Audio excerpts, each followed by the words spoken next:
স্ত্রীকে সময় দিলে স্বামীকে আল্লাহ তাআলা যে পরিমাণ বরকত, নেয়ামত দান করে, একজন স্বামী যদি জানতে পারত সেই নেয়ামতের কথা, সে বরকতের কথা, একজন স্বামী কখনো তার স্ত্রীকে সময় দেওয়া ছাড়া একটা মুহূর্ত সে থাকতে পারত না। বাস্তবতা হচ্ছে আমরা লাভটা জানি না। স্ত্রীকে সময় দেওয়াটাকে আমরা আমাদের সময় নষ্ট হিসেবে ভাবি। দ্যাটস ওয়াই অনেক স্বামী আছে যারা স্বামী হিসেবে স্ত্রীকে সময় দেওয়াটাকে গুরুত্বপূর্ণ মনেই করে না। আজকে আমরা জানবো যে একজন স্বামী যদি স্ত্রীকে সময় দেয়, ওই স্বামীকে আল্লাহ কি কি নিয়ামত দান করে, সে পুরুষকে আল্লাহ কি কি নিয়ামত দিয়ে ভরপুর করে দেয়, সেগুলো জানতে চেষ্টা করব, যাতে করে প্রত্যেকটা স্বামী তার ওয়াইফকে টাইম দিতে পারে, প্রত্যেকটা সংসার যেন সোনার সংসার হয়ে যায়। বলেন সবাই ইনশাআল্লাহ।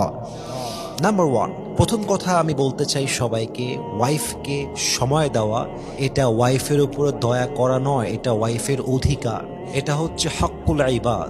একজন স্বামী যদি তার ওয়াইফকে সময় দেয়, এর মানে স্বামী দয়া করছে। It's not like that.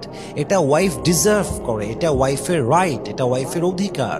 আপনি যদি ওয়াইফকে সময় না দেন, ঘোরাতে না নিয়ে যান, কিছু খাবার কিনে না দেন, গিফট না দেন, প্রপারলি টাইম না দেন, এটার জন্য কিয়ামতের দিন আপনাকে প্রচণ্ড পরিমাণে হিসাবের কাঠগড়ায় দাঁড়িয়ে হিসাব দিতে হবে।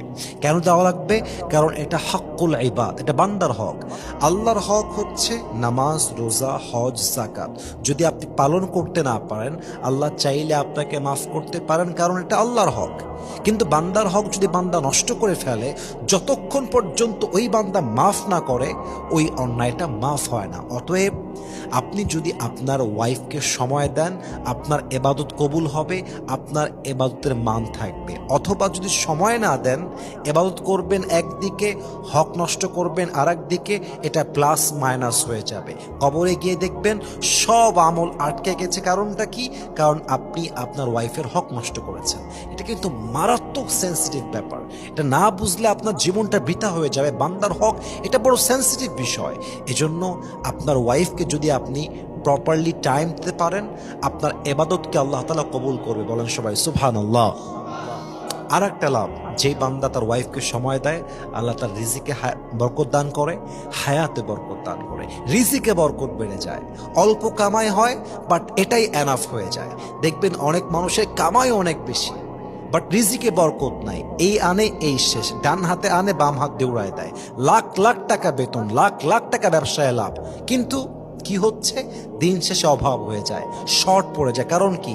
রিজিকে বরকত নাই। কিন্তু যেখানে স্বামী স্ত্রীর মিল মহব্বত আছে, যেখানে স্বামী তার ওয়াইফকে প্রপারলি টাইম দেয়, সেখানে আল্লাহ রাব্বুল ইজ্জত